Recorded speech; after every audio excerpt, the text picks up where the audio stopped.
Assalamualaikum warahmatullahi wabarakatuh. Apa kabar kalian hari ini? Semoga selalu dalam keadaan sehat dan tetap semangat. Di video kali ini, kita akan belajar mengenai berbahasa persuasif. Dalam cakupan materi, yang pertama, menemukan ajakan dalam teks persuasif. Yang kedua, menyimpulkan isi teks persuasif. Menemukan ajakan dalam teks persuasif. Pernahkah kamu terbujuk atau membujuk orang untuk berbuat sesuatu? Nah, itu artinya kamu sudah cukup akrab dengan hal-hal yang persuasif.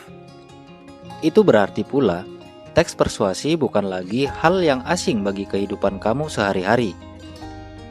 Bahkan, kemampuan untuk bisa memengaruhi orang atau berpersuasi sangat penting kamu kuasai. Misalnya, dalam kegiatan berbicara di depan umum. Pengertian teks persuasif. Teks persuasif berisi ajakan atau bujukan.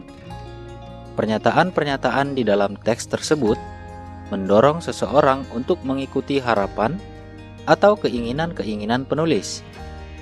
Sebagai tulisan yang bersifat ajakan, pernyataan-pernyataan di dalam teks tersebut cenderung mempromosikan sesuatu yang diperlukan pembaca. Di dalam teks persuasif, terdapat pendapat-pendapat seperti halnya di dalam teks argumentatif, mungkin pula tersaji fakta. Di dalam teks persuasif, baik pendapat maupun fakta digunakan dalam rangka memengaruhi pembaca agar mau mengikuti bujukan-bujukan itu. Di samping menggunakan fakta, penulis dapat pula menggunakan pendapat para ahli, juga bisa menggunakan cara lainnya yang sekiranya dapat memperkuat ajakan atau imbauannya itu. Perhatikan teks berikut.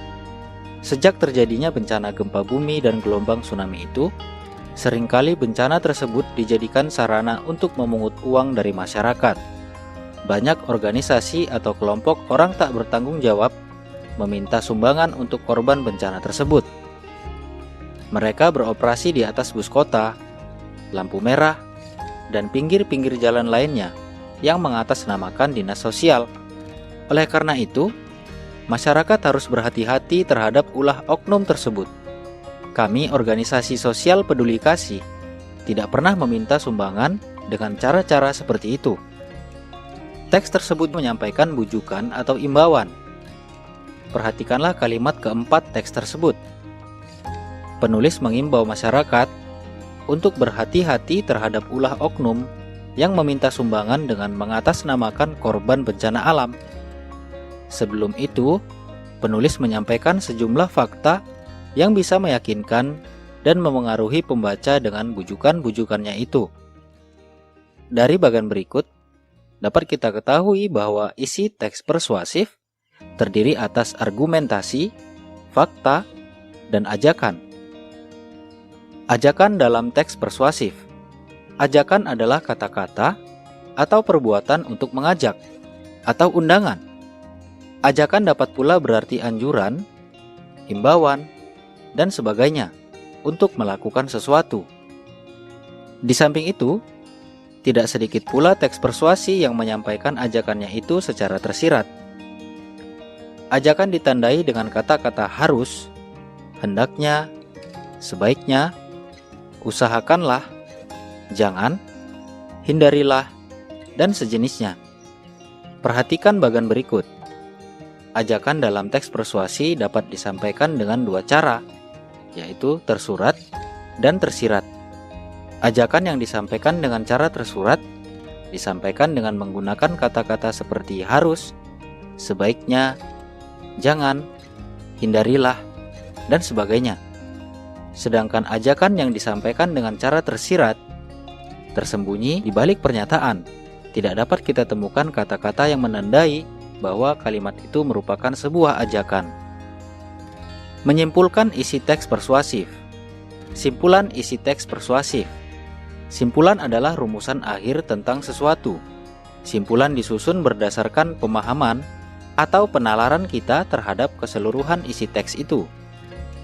Karena isi teks persuasi berkenaan dengan ajakan, Kesimpulan tersebut tidak jauh dari jawaban atas pertanyaan mengajak apa teks persuasi itu.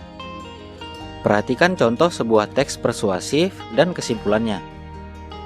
Menurut para ahli kesehatan, hal umum yang menyebabkan orang mengalami gangguan pencernaan antara lain pola makan tidak teratur dan sering terlambat makan. Mereka pun kurang mengonsumsi sayur dan buah, juga kurang memperhatikan gizi makanan.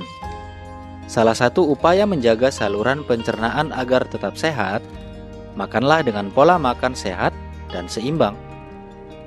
Teks tersebut dapat kita simpulkan, agar kita tidak mengalami gangguan pencernaan, kita harus makan dengan pola makan sehat dan seimbang. Langkah-langkah penyimpulan teks persuasi. Langkah pertama, membaca keseluruhan isi teks, menemukan gagasan umum teks. Yang kedua, mencatat bagian-bagian penting dari isi teks itu, di awal atau di akhir paragraf.